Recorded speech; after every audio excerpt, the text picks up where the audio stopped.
নবীর শরীয়তে, মুসা নবীর শরীয়তে, ঈসা নবীর শরীয়তে যদি যান, আপনি হুঁশিয়ার থাকবেন ওই শরীয়তগুলো আপনাকে আমল করা যাবে না। এখন আমার নবীর যে শরীয়ত, সেই শরীয়তকে আপনি আমল করতে হবে।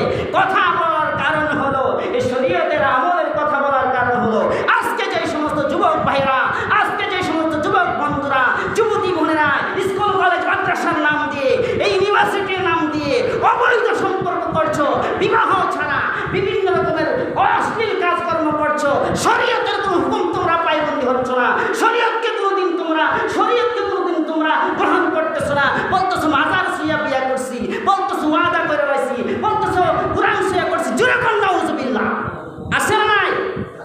অসংখ্য ইউনিভার্সিটির গেটগুলো গেলেতে, ইউনিভার্সিটির এলাকায় গেলে আপনার মাথা খারাপ হয়ে যাবে, ওই কক্সবাজারে গেলে আপনার মাথা খারাপ হয়ে যাবে। বেশি বেশি কিছু না, আপনি দেখেন একটু আপনি বাজার ঘাটে গিয়া দেখেন অবস্থা ঠিক কিনা বলুন। একটু পরিচয় যদি নিতে চান, তোমার কে হয়েছে, বলবো বয়ফ্রেন্ড, বলবো গার্লফ্রেন্ড। জোরে বলুন নাউজুবিল্লাহ। আমার ভাইয়েরা, কথা বলার উদ্দেশ্য হলো, আমার আল্লাহ বলেন আদম থামো, তোমাকে থামতে হবে, তুমি আর সামনে বাড়তে পারবে না। কাজ রয়েছে, কথা রয়েছে, এখানে আমি আল্লাহ বিয়ে পড়াই দেবো। জোরে বলুন সুবহানাল্লাহ। আমার ভাইয়া আদম আলাইহিস সালামকে বললেন, আদম রে, আমি আল্লাহ তোমাকে বিয়ে পড়াই দেব। সংক্ষিপ্ত করে বলে ফেলি, সময় কম।